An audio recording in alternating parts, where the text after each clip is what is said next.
Hello बच्चों, आज हम कक्षा 10वीं विषय विज्ञान पहला अध्याय है रासायनिक अभिक्रियाएं एवं समीकरण। इसके 1 नंबर वाले महत्वपूर्ण प्रश्नोत्तर के बारे में देखेंगे।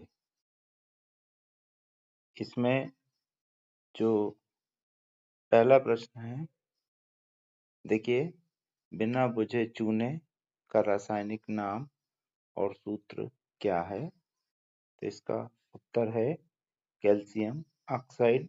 इसका जो सूत्र होता है वो होता है CaO। प्रश्न दूसरा है, बुझे हुए चूने का रासायनिक सूत्र लिखिए। इसका उत्तर है Ca और कोष्टक में OH ट्वाइस कैल्शियम हाइड्रोक्साइड।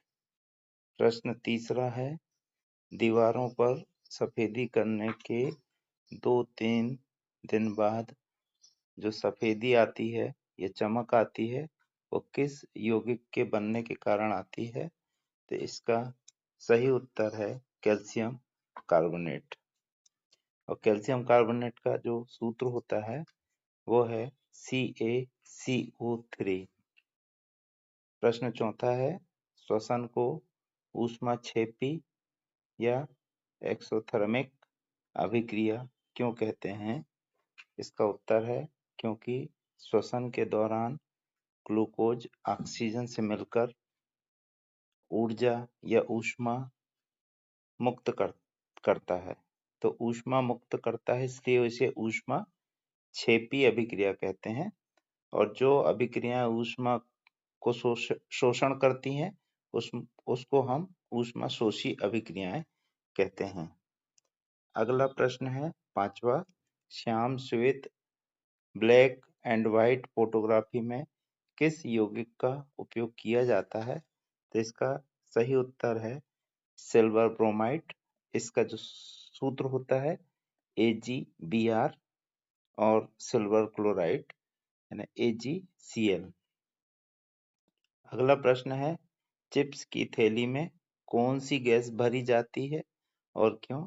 तो बच्चों, जैसा कि आप लोग पोटैटो चिप्स खाते हैं, आलू चिप्स खाते हैं, उसके अंदर जो गैस भरी रहती है वो रहती है नाइट्रोजन गैस, ताकि चिप्स कोई क्रिया ना कर पाए। और उस क्रिया का नाम होता है ऑक्सीडेशन, ऑक्सीकरण की क्रिया ना हो पाए और वो विकृत गंधी होने से बचे रहें, यानी उसमें गंध ना आ पाए। अगला प्रश्न है, किसी रासायनिक समीकरण को संतुलित करना किस नियम पर आधारित है?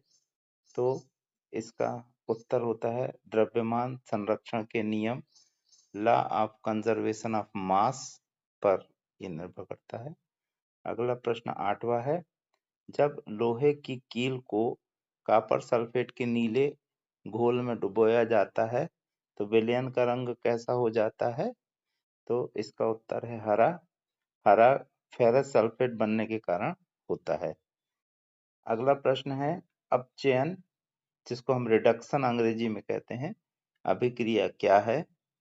तो इसका उत्तर है वह अभिक्रिया जिसमें किसी पदार्थ से ऑक्सीजन का ह्रास या कमी होती है, हाइड्रोजन का योग होता है, या तो हाइड्रोजन का योग होता है या ऑक्सीजन की कमी होती है।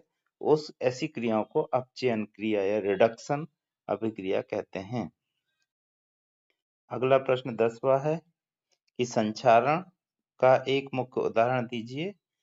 तो इसका उत्तर है लोहे पर जंग लगना, भूरे रंग की परत चढ़ना या तांबे पर हरी परत जमना। अगला प्रश्न है 11वां, लेड नाइट्रेट को गर्म करने पर निकलने वाली भूरे रंग की गैस का नाम क्या है? इसका सही उत्तर है नाइट्रोजन डाइऑक्साइड या NO2 इसको कहते हैं। और ये प्रश्न लास्ट वाला है, प्रश्न 12वां, कि जल के वैद्युत अपघटन में कैथोड और एनोड पर कौन सी गैसें एकत्रित होती हैं? इसका उत्तर है कैथोड पर हाइड्रोजन गैस उत्पन्न होती है और एनोड पर ऑक्सीजन गैस उत्पन्न होती है। तो ये इस प्रकार से आपके 1 नंबर वाले प्रश्न हैं।